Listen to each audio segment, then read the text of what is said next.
Fantastic. We're going to have a little chat about digital identity and how that might help open banking. So we'll do a quick introduction. Would you like to introduce yourself? Yeah, hi, I'm Chris Michael. I've been leading the development of the open banking standard in the UK. David Parker, I'm a co-founder of Konsentus. And I'm Don Thibeau, the Executive Director of the OpenID Foundation. And I'm Harry Webber-Brown. I'm the Digital Innovation Director for TISA, running a digital ID project. So first question to the panel is, what do we think is going to drive a federated identity scheme, and is it necessary for open banking? I think one of the key questions is who holds the liability on actually creating that digital identity. There's a lot of talk around banks being the party that identify you, because obviously they're doing KYC today. But what happens when they get it wrong? Who holds that liability? Banks are going to say, hang on a minute, we're not going to take your liability for something we were doing for ourselves now. So I think there's a real liability issue out there. Yes, you've got the government identity platform, but that's very different. Do we think a standards approach might alleviate that issue? Well, I think actually it's not the standards approach that's going to alleviate that. I think it's more a case of looking for some low-hanging fruit. So at the moment, there's a really strong use case for onboarding. So if you're onboarding with a merchant, at the moment what you do is you type your delivery details in. So I could have your credit card and put my delivery details in and get you to pay for goods that get shipped to me. Now, that happens at the moment. And so whilst in an ideal world you would have highly assured identity where there'd be a clear liability model, I don't think you need that to solve this one problem, or not solve it, but significantly reduce the risk of this sort of merchant fraud. Because you could have a bank ID scheme which is based on top of the existing open banking model and flows, where the customer, when they go to make a payment as part of that flow or to onboard, sign into the merchant, if you like, with a bank ID, the name and address could be passed to the merchant. It doesn't have to be a liability model. It could just be and could just offer a significant reduction in that type of fraud, and you could link it up with the payments at the same time as well. But there is still a liability because you get account takeover. I change the delivery address at the person's bank, and part of that account takeover. I go and order 5 Apple TVs out there from loads of different merchants. They deliver them to the wrong place. The merchant goes back to the bank now and says, right, you're liable, because you actually stated that is the correct person for that address was correct. The fact that person's had an account ID, the bank's saying, hang on a minute, in the old days, yes, we do the card transaction and everything else, but now you're saying even though it's not my account, maybe somewhere else's, and what if they got 2 accounts and different addresses on each account? How's all this going to work? Whose account takes priority? I'm going to ask Don the same question.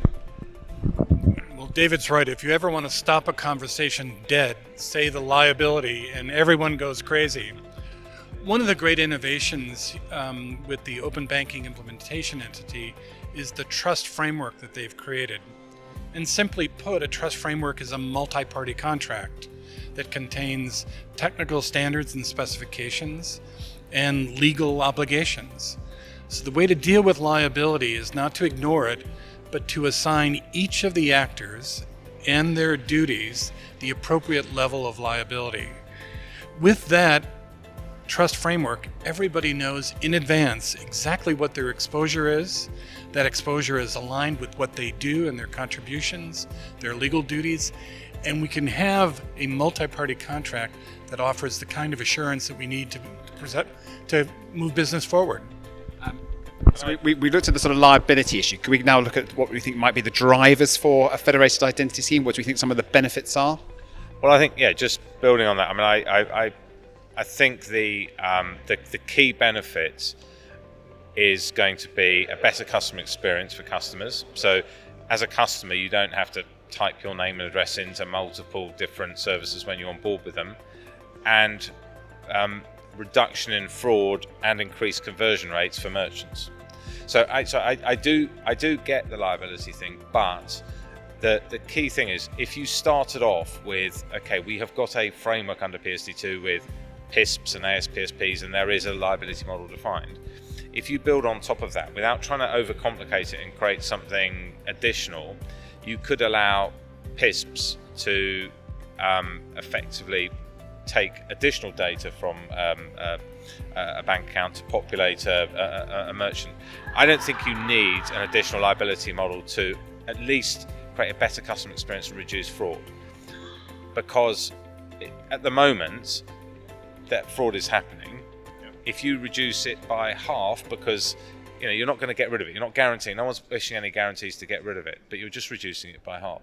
I think you could take the same model and also apply it to lending type scenarios as well, which you're already seeing. That was spoken about earlier today or yesterday. Taking open banking data and identity data from open banking as a alternative to PDF statements which could be doctored.